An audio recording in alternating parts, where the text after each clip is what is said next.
Bom dia, meus queridos do sexto período do curso de Direito da FAMIG. Primeiro, antes da gente entrar no conteúdo, eu quero parabenizar vocês por terem vencido essa semana de prova.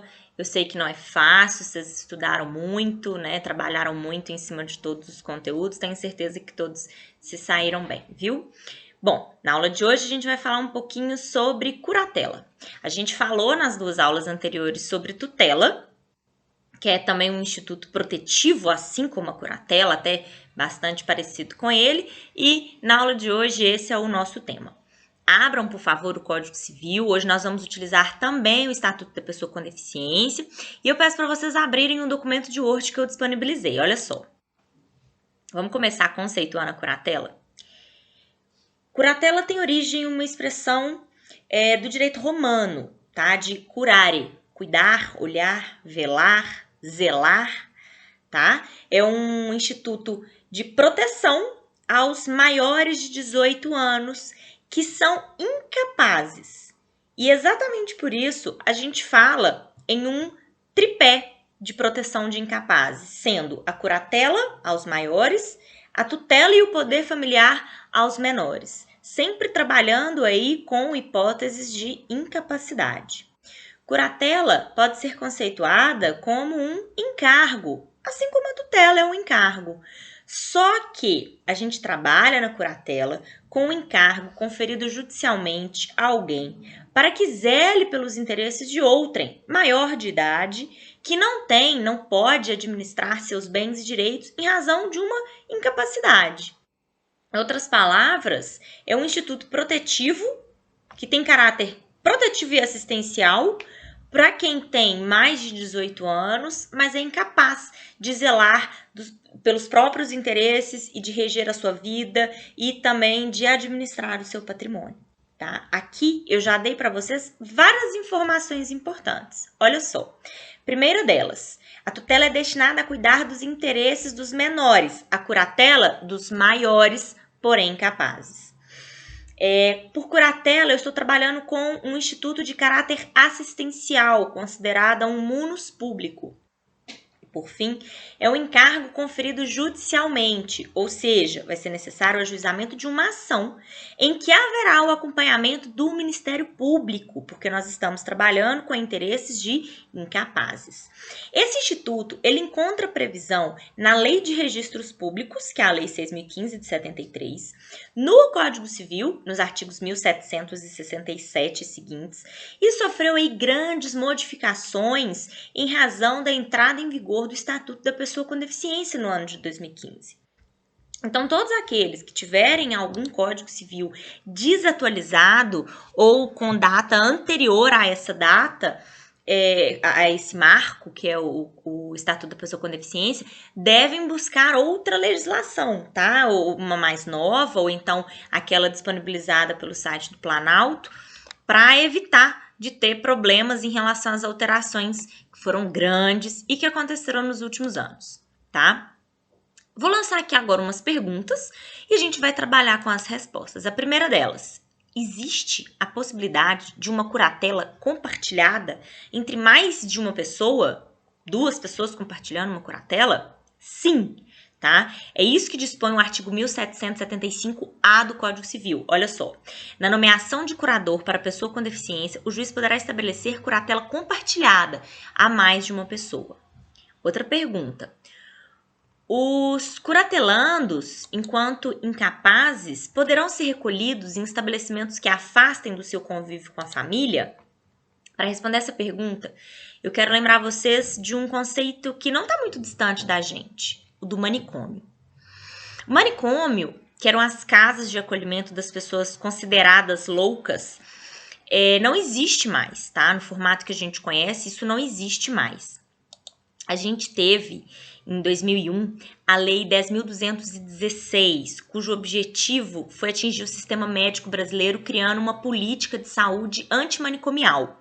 Então, isso que nós conhecemos, principalmente em Barbacena, esse modelo não existe mais. O que trabalhamos hoje são estabelecimentos de recolhimento mesmo dos incapazes, de acordo com o artigo 1777, visando garantir a dignidade dessas pessoas, mas vamos privilegiar ao máximo o convívio familiar. Olha o que dispõe o artigo.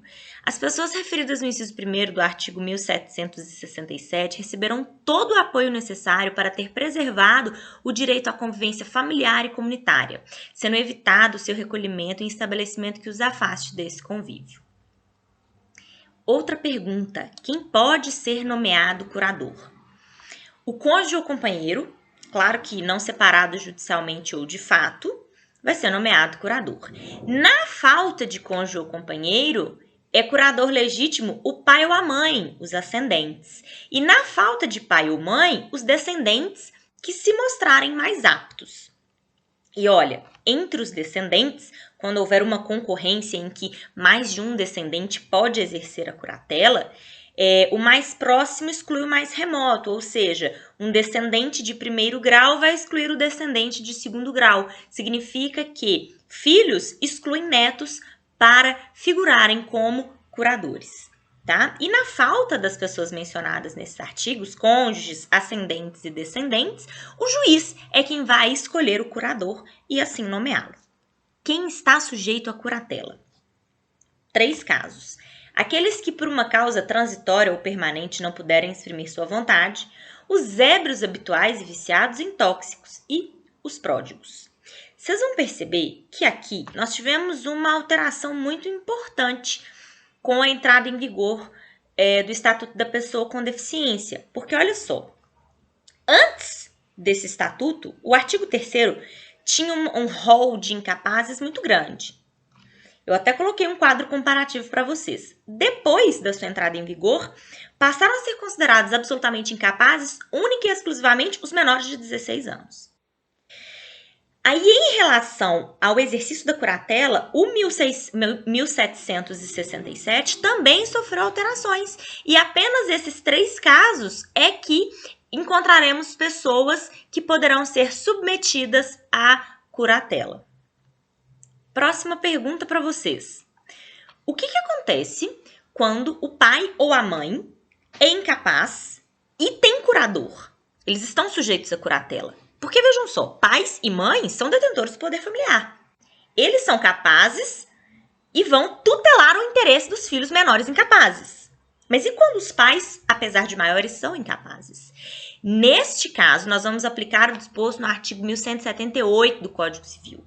A autoridade do curador estende-se à pessoa e aos bens do filho do curatelado. Ok?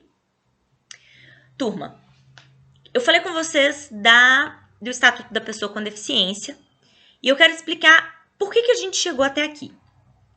Com a entrada em vigor desse estatuto, o que foi admitido hoje é uma presunção de capacidade, ou seja, todo mundo é capaz até que provem o contrário, né? É claro que quando a gente estiver trabalhando com a possibilidade de pessoas sujeitas à curatela, como disposto lá no artigo 1676, por haver uma presunção de capacidade, a limitação em relação a uma interdição e nomeação de curador, ela vai ser absolutamente relativa. A gente vai precisar, por exemplo, de comprovação médica, de realização de perícia, de laudos, etc., para comprovar que aquela pessoa é de fato incapaz.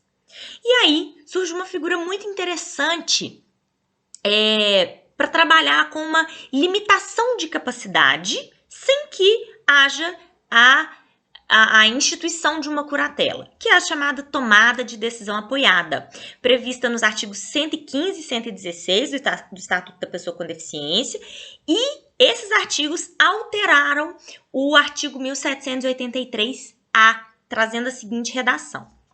A tomada de decisão apoiada é o processo pelo qual a pessoa com deficiência elege pelo menos 2 pessoas idôneas com as quais mantenha vínculos e que gozem de sua confiança para prestar-lhe apoio na tomada de decisão sobre atos da vida civil, fornecendo-lhes elementos e informações necessárias para que ele possa exercer sua capacidade. Ou seja, é um instituto por meio do qual uma pessoa com deficiência vai nomear por iniciativa própria 2 pessoas idôneas para prestar apoio na tomada de decisões da vida civil. Não deixem de ler os parágrafos desse artigo, que é muito importante, tá? E surge aí como uma alternativa ao Instituto da Curatela. Agora a gente vai trabalhar um pouquinho com as classificações doutrinárias da curatela. E a primeira que eu quero trazer para vocês é a curatela dos adultos incapazes, que a gente está conversando aqui agora, né? A curatela do nascituro, que é diferente, tem a função de resguardar os direitos do nascituro se a mulher grávida enviuvar sem condições de exercer o poder familiar. A curatela do ausente, que a gente ainda vai ver nas próximas aulas. Lembrem-se das aulas do professor Daniel, que o ausente é aquele que desaparece do seu domicílio sem deixar notícias, né? E vai ser nomeado um curador. E, por fim, as curadorias especiais, tá? Que se diferem das demais por causa da finalidade específica, a de administração de bens e interesses, e não a regência das pessoas. Pessoal, deixei para vocês algumas perguntas, algumas dicas. Se tiverem alguma dúvida, é só me mandar por aqui, por e-mail ou por WhatsApp. Bons estudos!